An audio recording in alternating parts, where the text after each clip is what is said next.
Olá, gente. Eu sou Adão Ribeiro, editor do Diário do Noroeste. Dando sequência à nossa série de entrevistas com os prefeitos eleitos da região, recebemos hoje Stefan Pauca, prefeito reeleito de São João do Caiuá. Inicialmente, bem-vindo, muito obrigado por estar conosco. Obrigado, Adão. Obrigado, Asi, e toda a equipe do Diário Noroeste, que sempre recebeu a gente aqui muito bem, né? E é um prazer estar aqui hoje conversando com vocês, com toda a população que vai nos escutar hoje. Abrindo a nossa conversa, a gente pede uma breve apresentação. Quem é o Stefan Pauca, para que a região possa, mais uma vez, conhecê-lo e reconhecê-lo?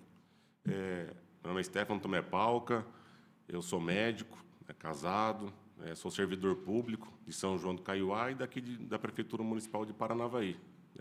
Já sou formado já há 18 anos, né? Sou servidor público nesses dois municípios já também há bastante tempo. E como a gente meu pai é ex-prefeito de São João, então a gente acaba sempre no meio político, né? E há uns 6 anos atrás, a gente conversando com nossos apoiadores, nossos amigos, né? E a gente foi criando uma expectativa em cima do meu nome para poder pleitear, né? A prefeitura, o Poder Executivo. Então a gente foi fazendo pesquisa, conversando também com os aliados políticos, né? Então a gente viu aí nesse tempo que era viável a nossa candidatura. A gente foi fazendo pesquisas, né, internas, né, com a nossa população lá, e a gente viu que a gente tinha um alto índice de aprovação do nosso nome. Aí eu coloquei, no ano de 2020, meu nome à disposição da população. E o seu pai, que fez história também lá por mais que um mandato, né? Meu pai foi prefeito lá por 4 mandatos. E nesse período, de qual forma isso facilitou a sua entrada na política ou também, ao mesmo ponto, aumentou a cobrança? Assim, meu pai já tinha aquele grupo político, né, que já veio andando com ele já, né, nos últimos anos, né? Então, lógico, aí esse grupo, né, a gente foi dialogando e também outros nomes, né, que a gente foi querendo também entrar no nosso grupo político, né? A gente abriu o PSD na época, meu pai é do PT, né?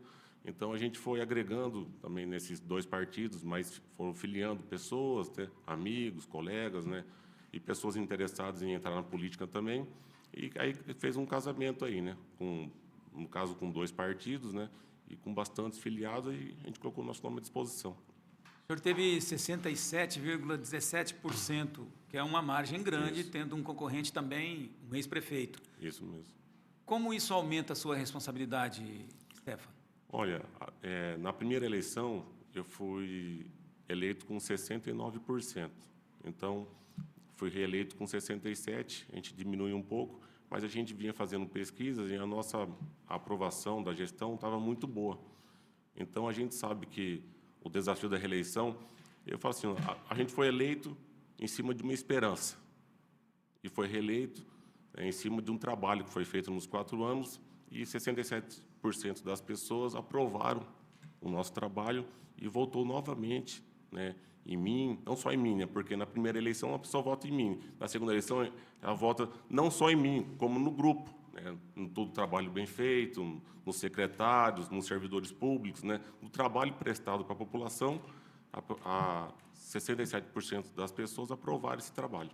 Como é que ficou a composição da Câmara, o prefeito, eu digo com relação às forças políticas? A nossa coligação elegeu 6 vereadores, 3 do PSD e 3 do PT. E a nossa oposição elegeu 2 vereadores do PP e 1 vereador do PL. E isso dá tranquilidade para a gestão tocar os projetos? Dá tranquilidade, eu vou falar a verdade. A gente sempre teve a maioria na Câmara, né? E graças a Deus a gente teve sempre uma boa relação com os vereadores, e os vereadores nossos da base também trabalhou muito, não só na questão legislativa, mas em busca de recursos para o município. Então isso foi muito importante para a nossa administração. Até por o senhor ser médico, um entendedor da saúde, nós vamos então entrar em algumas ações do mandato. Certo. O Hospital Nossa Senhora Aparecida foi um marco desse primeiro mandato, correto? Isso. São 2 milhões de investimento. Uhum. Já dá para perceber os resultados dessa ação e mais. Eu queria que o senhor fizesse um resumo das principais atividades do mandato. Olha, a reinauguração do hospital, né, foi um marco para nós, porque quem inaugurou o hospital foi meu pai em 1988.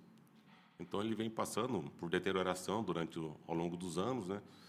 E no último ano do mandato do meu antecessor, ele iniciou uma pequena reforma para fazer algumas melhorias, mas quando nós assumimos, a gente viu que aquilo era insuficiente pelo que a população realmente precisava, para dar um pouquinho mais de conforto para a população.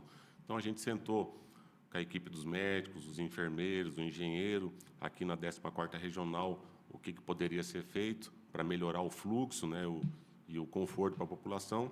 Aí nós fizemos um estudo, né, refizemos o projeto, né, guardamos recursos, que foi feito a maioria com recursos livres, né, e fizemos um projeto que custou mais ou menos 1.300.000 a 1.400.000 e fizemos uma nova licitação para ampliar e reformar o hospital, colocando banheiro em todos os quartos, televisão, ar-condicionado, oxigênio canalizado, ampliamos, construímos uma nova sala de emergência para tirar o fluxo, porque o hospital tinha uma única porta, tanto para as pessoas que iam lá fazer o atendimento, e quanto a chegada de pacientes graves, um acidente ou alguma outra situação. Então, ficava uma situação ruim, chegava alguém lá ensanguentado, então passava no meio da população. Então, a gente tirou esse fluxo da recepção do hospital para uma nova sala de emergência, para as pessoas que estão ali prestando, que vai ter um atendimento, não ficar vendo esse tipo de situação. E fora a ampliação de cozinha, almoxarifado, né? Então, assim, a ampliação foi muito grande.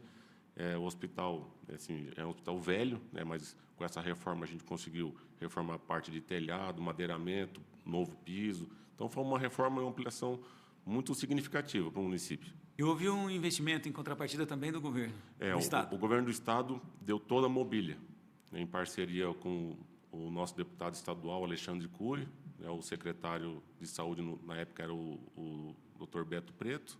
A gente conseguiu R$500 mil para comprar toda a mobília, né, e todos os equipamentos do hospital.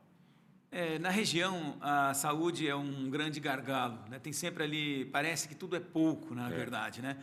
E esse olhar do prefeito médico, como é? Ele é diferente dos demais prefeitos, gestores, administradores, enfim, de outras profissões? É diferente porque assim, a gente via na prática, porque eu sou servidor público e atendia no município. Então, a gente via a demora, né, para algumas coisas. Então, depois que a gente assumiu, a gente conversou muito com o nosso parceiro aqui, que é o consórcio de saúde, né, que é a principal via de atendimento para especialistas e exames de imagem. Então, a gente tentou entender como que funciona o consórcio de saúde, né, porque o consórcio também tem alguns problemas por falta de profissionais da área médica, principalmente, que não tem falta de alguns médicos especialistas, e isso reflete no atendimento lá na população, não só em São João, como em todos os municípios da região. Então, a gente foi tentar entender qual é esse fluxo, para a gente sentar com a regional, no caso com o CISA-MUNPAR, tentar entender e também que eles melhorassem, né, a nível de contratação de profissionais, para a gente diminuir as filas lá no município. E isso deu certo, né? Então, assim, a gente comparando, por exemplo, do meu antecessor, a gente conseguiu triplicar o número de consultas com médicos especialistas. A gente conseguiu triplicar o número de vagas para exames de imagem. Então, assim, e não é suficiente. Nós triplicamos hoje, só que ainda nós temos filas. Temos alguns gargalos ainda de algumas especialidades, mas a gente está sempre em diálogo, né, com o consórcio de saúde para a gente poder melhorar isso. Outras áreas da gestão, infraestrutura. E aí, infraestrutura, a gente lembra principalmente de asfalto, galerias, moradias. Como é que está isso lá, prefeito? Olha, a gente tinha um problema de algumas ruas, né, que não tinha asfalto no município, né, e também de ruas com muito buraco. Então, hoje o asfalto é muito caro. Então, principalmente se você fizer aquele asfalto que chama o CBUQ, que é de melhor qualidade. Ele é mais caro, só que ele tem uma durabilidade muito maior.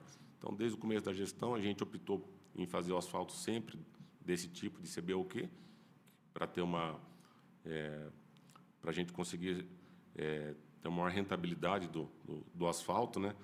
E a gente conseguiu grandes investimentos. Se não fosse, falar a verdade, os deputados, os nossos parceiros, né, nós não conseguiríamos, porque, olha, o governo do Estado, com aquele programa Asfalto Novo, Vida Nova, a gente conseguiu 1.700.000 para pavimentar o restante das ruas que não tinham pavimento dentro do município. Então, essa obra já começou, a gente acha que até nos 3 primeiros meses do ano que vem, 100% da cidade vai estar pavimentada. Só que tem a parte do recap, do desgaste, né? O meu antecessor, ele só fez o asfalto do TST, né, que é um asfalto de menor qualidade, só que ele deteriora muito rápido. Então, as ruas que ele recapeou no mandato dele, né, no meu mandato, estava praticamente quase todas estragadas novamente. Então, a gente refez essas ruas, estamos fazendo, né, graças aos nossos parceiros, né, nossos deputados estaduais e federais, que liberou bastante recurso para a gente. Quem são eles que atendem o senhor lá? Olha, atendeu o deputado estadual Romanelli, o deputado estadual Alexandre Cury e o deputado federal Sandro Alex. Seguindo ainda nessa questão de infraestrutura urbana e qualidade de vida, moradias. O problema da moradia, que também é crônico em várias cidades. Olha, qual é o cenário lá, prefeito? No começo do mandato, a gente viu que a grande necessidade de moradias, né? Então, o problema é que São João é cercado por grandes fazendeiros. Então, até a gente tinha uma certa dificuldade, que o município não tinha terra para fazer casa. Aí a gente conseguiu comprar de um deles, né? Graças a Deus deu certo, a gente comprou 2 alqueires, 48 mil metros que a gente comprou. Aí depois que a gente compra, tem a parte burocrática para doar para a Coapar, que você tem que ver a viabilidade de água, esgoto, luz, tem que fazer aquele estudo de georreferenciamento para poder levar essa documentação para a Coapar, para você poder doar para ela, né? Então, a gente já está em fase já de doação do terreno, já fizemos o cadastro na Coapar. Então, eu acho que no primeiro semestre já vai sair aquelas casas, mas aquelas casas pagas, né? Porque a prefeitura doa o terreno para a Coapar e essa casa do Estado, com essa parceria Coapar com a Caixa, os 20% da entrada o governo estadual dá, né? Então, o cidadão, né, o morador, ele paga o quê? Só os 80% da casa. O terreno e os 20% é dado para ele. Então, por isso que a parcela é um valor bem baixo. Acaba sendo um valor mais baixo. Nos últimos 90 dias, acho que foi em junho ou julho, o governo federal abriu propostas para os municípios que queiram fazer casas de baixa renda, que é aquela casa dada, né, doada inteiramente para pessoas de baixa renda. Só que assim, foi feito o cadastro, mas até agora, não sei se for por causa do período eleitoral, não foi feito mais nenhum outro não andou, né, esse programa. Mas São João vai pleitear. Mas São João cadastrou 50 casas para pessoas de baixa renda. Isso caminha para zerar a demanda ou ainda tem um público maior aqui? Tem público maior, principalmente para baixa renda, porque São João tem muito boia fria. Então, para essas casas da Coapar, só entra pessoas que têm carteira registrada.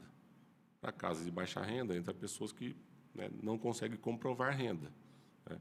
Então, só que a quantidade de pessoas hoje que não tem casa e trabalham na informalidade é muito grande. Então, hoje, eu acredito que 50 casas seja insuficiente para o município. E se trabalha na informalidade, muitas vezes não trabalha os 12 meses do ano. Aí entra, mais uma vez, a ação da prefeitura. O problema é que, hoje, uma diária, em alguns momentos, para uma pessoa que arranca mandioca, é de R$200. Se ela trabalhar o mês todo, ela vai ter uma renda aproximadamente de R$4.000. Só que a gente sabe que não trabalha o mês todo. Se chove, não trabalha. Se fica muito tempo na estiagem, não tem como arrancar. Então, só que eles preferem ficar nessa diária porque acaba sendo um rendimento maior. Porque se você for trabalhar hoje, por exemplo, aqui na Laranja, que tem muitas fazendas próximas ao município, né, que é a renda lá para o Pratinha lá. Então, hoje, um salário lá do pessoal que trabalha na Laranja é em torno de R$2.000. Se você trabalhar na usina, Santa Terezinha, que também tem muitas pessoas em São João que trabalham na usina, também é em torno de R$2.000. Se você trabalhar na GT Foods, que também tem muitos moradores lá, é em torno de R$1.800 a R$2.000. Então, a pessoa prefere trabalhar na informalidade. É que a pessoa não leva em conta os seus direitos sociais. Não leva em conta. A estabilidade do atendimento mínimo de previdência, então, por exemplo. Aí acaba que essas pessoas na informalidade não entram nesse plano do governo, por exemplo, da casa da Coapar, que é aquela casa que é paga. Então, porque é o primeiro quesito, tem que estar com carteira registrada, porque quem financia é a Caixa Econômica, né? Então, precisa da carteira assinada. Tem que ter renda. Perfeito. Prefeito, esporte, lazer, cultura. As cidades hoje têm uma grande parte de jovens, e que bom que é assim, né? Jovens precisando de opções para essas áreas que eu falei. São João do Caiuá pensa nessa perspectiva, como é que andam os projetos voltados para a juventude? Olha, nós investimos muito em esporte nessa gestão. A parte de infraestrutura, nós construímos um complexo esportivo, que já está 98% pronto, já estão até usando, né? Que é bem na avenida da cidade, que nós conseguimos com a ex-deputada federal Aline Sleutz. A gente vai gastar ali em torno de 1.200.000 nesse complexo esportivo, né? Tem uma reforma também do ginásio de esportes também, que já está em fase final, que investimos quase 600 mil, e a construção de um campinho de futebol society, também do governo do estado, que nós conseguimos. Então, assim, olha, a gente quer fazer um plano, né, de fazer escolinhas para as crianças. Já tem hoje de futebol, masculino e feminino, de campo, de salão, mas a gente quer ampliar, porque hoje as crianças estão muito envolvidas em tela, celular, tablet, computador, televisão, YouTube, essas coisas. Então, assim, hoje o projeto quer fazer escolinhas de futebol, basquete e vôlei para criança a partir de 7, 8 anos. Tá? Então, todas as crianças que quiserem. A gente vai realizar um concurso público ano que vem. Então, a gente quer assim, fomentar muito escolinhas, porque a criança não vai chegar no pai e falar assim, pai, eu quero jogar vôlei. É o pai e a mãe que tem que levar lá. Né? E eu sou de uma geração que pratiquei muito esporte na infância, né? De escolinhas, de vôlei, de futebol. Eu cresci dentro do esporte e a gente vê que como que isso é importante na vida de uma criança. Então, a prefeitura tem que ofertar e o pai tem que levar lá. Então, lógico, algumas crianças acabam que se gostando do esporte, outras não, né? E aquelas que vão gostando vão ficando, né? Mas a prefeitura, a parte da prefeitura é ofertar isso para as crianças. E, lógico, uma hora que ela fica lá praticando esporte, é uma hora que ela vai ficar longe da tela. Então, se vocês um dia estiverem passando lá no município, na parte de tardezinha, final da tarde, hoje você passa lá, você vê lá as quadras todas cheias, do futebol society, do basquete, a quadra de areia cheia de crianças. Então, essas crianças que estavam dentro de casa, no computador, numa tela, e estão lá praticando esporte. Então, com esses investimentos no ginásio, nesse complexo, no campo de futebol society, o intuito é tirar cada vez mais crianças, né, da tela e ofertar esse tipo de atividade para elas. E essa socialização também pode surgir aí à vontade pela música, pelo teatro, enfim, por outras expressões também. Sim. Que tiram de casa. E fora isso, né, a gente teve já 2 anos seguidos, né, da Lei Aldir Blanc, da Lei Paulo Gustavo, que a gente montou lá o projeto cultural no município, né, e os artistas locais receberam recursos para cantar, os cantores, dançarinos, teatro, audiovisual. Então, acho que foi quase 100 mil reais de cada lei, que foi rateado entre os artistas locais. Foi muito importante isso daí. Dá uma outra cara nesse aspecto, uma leveza para a cidade. A gente faz lá um festival lá de final de semana, de 3 dias, divide, né? Então, todos os cantores, músicos, dançarinos e artesãos do município receberam o recurso dessa lei. Então, foi muito importante essa lei federal, essas 2 leis, né? O senhor andou, naturalmente, muito durante a campanha e ouviu a população. Sim. Então, o que a população mais cobrou? E aí já outra pergunta, o que esperar da nova gestão do Stefan? Olha, o que a gente mais ouviu é a questão da saúde. As pessoas ainda têm muitas demandas, né, de algumas especialidades ou de cirurgias, que é difícil, principalmente de alta complexidade, que não depende do município, não depende aqui da Santa Casa para operar e nem do consórcio. São alguns problemas que a pessoa tem que passar aqui com o especialista, e o especialista aqui de Paranavaí faz um outro encaminhamento para alguns hospitais de referência, na maioria em Curitiba ou em Campo Largo. Então, sabe, esse aí é o gargalo hoje da saúde. Então, hoje uma cirurgia de alta complexidade hoje demora 1 ano, 2, 3 anos. Então, a gente, não só São João, acho que os prefeitos da região vai ter que sentar lá com o secretário de saúde, né, junto aqui com o diretor da 14ª, e a gente vê o que pode ser feito. Porque, assim, quem recebe a pressão sou eu e os vereadores. que é o para-choque lá, que a gente está de frente com os munícipes, né? Então, eles não entendem isso, como que é esse fluxo. E a gente sabe como é que entende, só que a gente não consegue dar uma perspectiva para esse paciente, que está lá sofrendo no município. E eles ficam reclamando em cima da gente e a gente não tem o que fazer. A gente fica dependendo, a gente é refém hoje desses hospitais, não sei se é por falta de profissional ou não, mas é um gargalo muito grande. Questões assim de cirurgias eletivas, a Santa Casa aqui ajudou muita gente, né? Com essas parcerias que a gente fez no Hospital Novo da Unidade Morumbi, aumentou bastante o número de cirurgias. Então, cirurgias de hérnia, hemorroida, cirurgia de vesícula.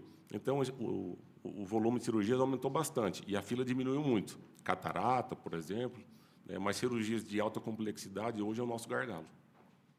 E o caminho, pelo que o senhor está passando, está dizendo, é a integração dos prefeitos para cobrar em conjunto. Aí nós chegamos na AMUNPAR, Associação dos Municípios do Noroeste. Isso. O senhor já tem experiência de 4 anos, o senhor tem pretensão ou cogita disputar, de repente, a presidência ou um cargo Não, ali nesse grupo?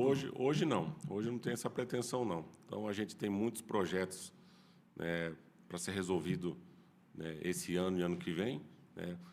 Na AMUNPAR tem excelentes prefeitos, né, que fizeram excelentes mandatos.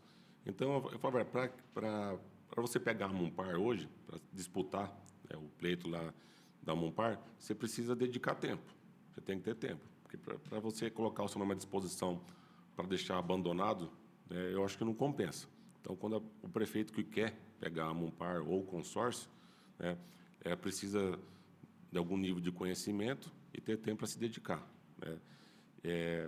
A gente conversou, né, tentou até abrir uma chapa, né, no consórcio municipal de saúde, mas acabou que não dando certo, né? Então, hoje já tem uma chapa protocolada. Mas, assim, a gente tem uma experiência na área da saúde, né, então eu queria dar uma contribuição lá, né, com a nossa experiência, com os contatos que a gente tem, né, com os médicos aqui da região, tentar dialogar para ver as necessidades do município, porque cada município tem um gargalo. Tem um que é endócrino, o outro é ortopedista, o outro é oftalmo. Então, a gente tem que tentar entender, né, para trazer isso para o consórcio, né, e a gente ir atrás de profissional. Não é simplesmente abrir um edital para contratar. Não é assim. Você tem que ir lá conversar com o profissional, né? Pô, se não tem como você atender aqui, tem como atender no município, vamos trabalhar num valor que é bom para os dois. Então, não adianta nada você ter um edital aberto e não ter nenhum profissional contratado e não estar resolvendo o problema do município. Se o problema existe, tem que abrir conversa. Tem que chegar no meio termo entre o que a prefeitura pode pagar, para poder pagar o profissional para ir lá no município. Então, a gente sabe que, lógico, tem a parte toda burocrática, que você não pode, por exemplo, aqui no consórcio, pagar X para um médico, outro para outro valor, mas talvez criar uma brecha para atender no município. Então, por exemplo, hoje uma consulta com um médico especialista para atender lá em São João é R$ 80.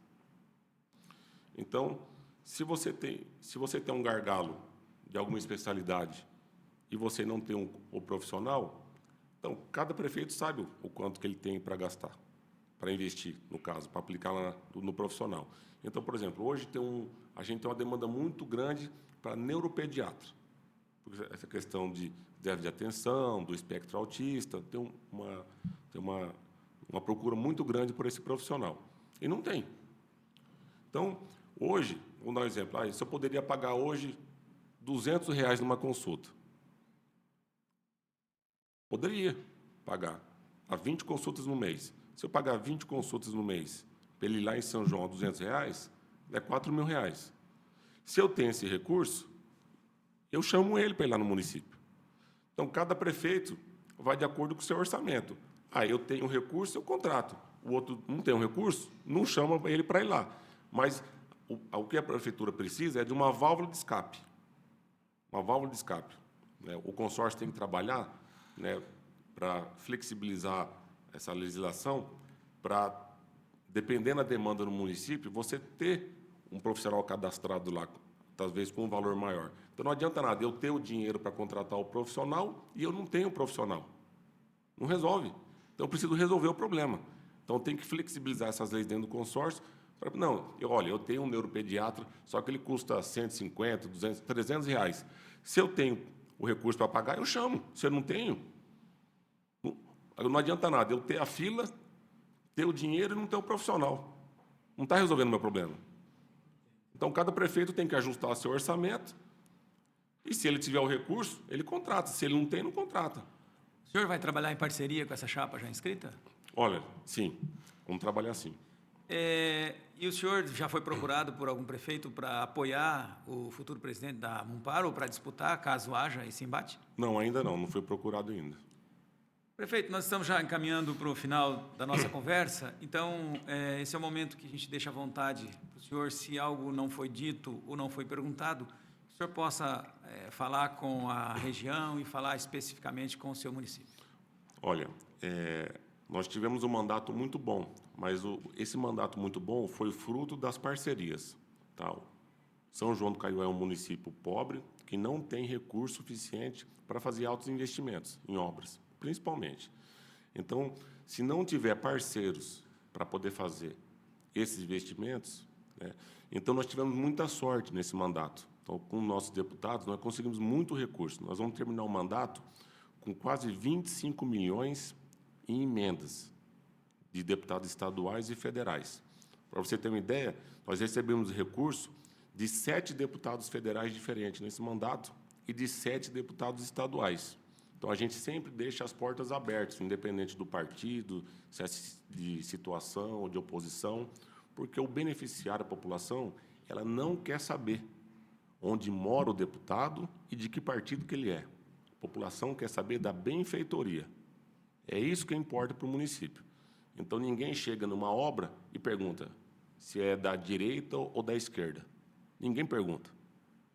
Pessoas querem a obra, quer a melhoria, quer a melhora da condição de vida deles no município.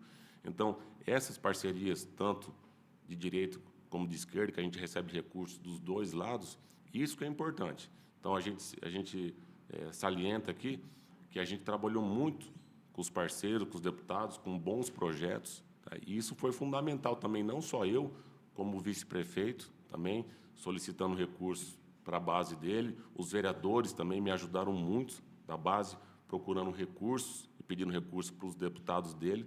Então, esse fruto desses investimentos altos se refletiu na urna, com grandes obras para o município. A gente conseguiu melhorar o atendimento ao público, né, na saúde, na educação, na assistência social. Você pega lá na educação, São João ficou no estado do Paraná em 12º lugar no índice de alfabetização e no IDEB só perdeu para Paranavaí. Então, foi o município que mais cresceu em porcentagem na Mumpar, de crescimento do IDEB. Então, a gente fez assim, recursos, a gente investiu muito na educação para essa melhora, na infraestrutura da educação, na saúde também. Então, eu declaro sempre assim que a parceria é fundamental. Tá? Menos briga política, tem que procurar sempre os parceiros, pedir sempre bastante recurso, porque isso que a população quer. Eles exigem da gente algumas coisas e o prefeito, então a gente vê até por experiência de outros prefeitos da região, que tem mais experiência, que eles ficam mais em Curitiba do que no município. E a gente vê que eles estão certos, porque os recursos estão lá, não estão no município. Uma coisa que meu pai me falava, filho, aqui em São João, se você ficar em São João, o dinheiro só gasta, só sai. Entrar dinheiro, recurso, é lá em Curitiba e em Brasília. Então, precisa de bons deputados, os prefeitos, para poder fazer grandes investimentos, né, grandes obras. Né? Então, a gente teve muita sorte pelas parcerias com nossos deputados. Então, assim, eu tenho que agradecer muito ao deputado, principalmente o deputado Alexandre Cury, o deputado estadual Romanelli, né, o deputado federal Sandro Alex, a ex-deputada Aline Sleutz, que mandou muito recurso, o deputado federal Enio Verri também, que investiu muito no município, e, lógico, que todos os outros também que investiu. Então, eu sempre deixei a porta aberta, tanto para a situação quanto para a oposição, para quem quisesse investir no município. Porque quando um deputado... Eu até vou falar uma história aqui, que o candidato que eu venci nas eleições passadas, ele era apoiado pelo deputado do soldado Adriano José. E, numa reunião na Amonpar, ele tinha conseguido um veículo para a saúde, já, e estava para chegar. Ele teve uma reunião na Amonpar, o deputado veio. E eu fui num deputado, num soldado, e falei, seu deputado, por que você não vai lá entregar o carro lá? Ele falou, mas eu posso ir lá? Ele falou, claro que você pode, se não der o carro para o município, o carro não é para mim, é para a população. Quem vai entregar a chave é você. Eu faço questão de receber você na prefeitura e que você entregue a chave do carro. Porque o recurso, você fez um trabalho para poder enviar esse recurso para a prefeitura, para nós lá para o São João, e não é para mim. Então, eu quero receber a chave do carro da sua mão. E eu quero receber você e toda a sua equipe lá. As portas vão estar abertas, eu quero receber da sua mão. Então, eu posso chamar todo o meu grupo político? Pode não, deve. Tanto que eu recebi. Eu recebi o deputado, eu recebi todo o grupo político que foi meu concorrente na eleição passada, porque o benefício não é para mim, é para a população. E esse é o nosso trabalho. A gente trabalha hoje com parcerias, né, e sem inimizade, sem distinção partidária de esquerda ou de direita, porque quem tem que se beneficiar dessas parcerias é o município. Então, a gente quer, agora, nesse próximo mandato, conseguir superar esse valor de 25 milhões que a gente conseguiu do primeiro, poder resolver os problemas do município, porque essa é a nossa função, e a gente, lógico, vai trabalhar também com os vereadores, porque eles também possam pedir recursos para os seus deputados, respectivamente. Fechadas as urnas, hora de agradecer o eleitor. Então, se o senhor quiser, agora sim, concluindo, fique à vontade para essa câmera, para falar com o seu eleitor de São João. Olá, meus amigos e minhas amigas de São João do Caiuá, né? Eu vim aqui agradecer aos mais de 1.500 votos que eu recebi na última eleição. Eu sou grato por isso, né? Também foi um reconhecimento do nosso trabalho, meu, dos vereadores, de toda a equipe, e de todos vocês que confiaram novamente, né, no nosso trabalho. E o que vocês vão esperar de mim é trabalho, dedicação, atenção com a população, escutar vocês, que as atitudes que nós tomamos dentro do Poder Executivo são o que vocês pedem.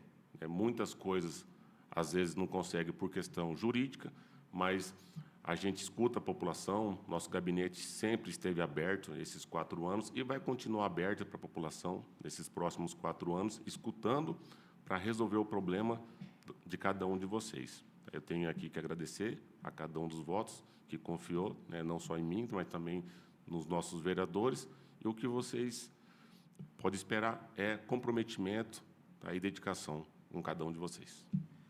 O Diário do Noroeste completa em 2025 70 anos de vida e manterá sua tradição de bem informar a região e abraçar as grandes causas do município sede Paranavaí e de todas as demais cidades, especialmente aquelas que compõem a Amonpar. Nesta perspectiva, prefeito, muito obrigado.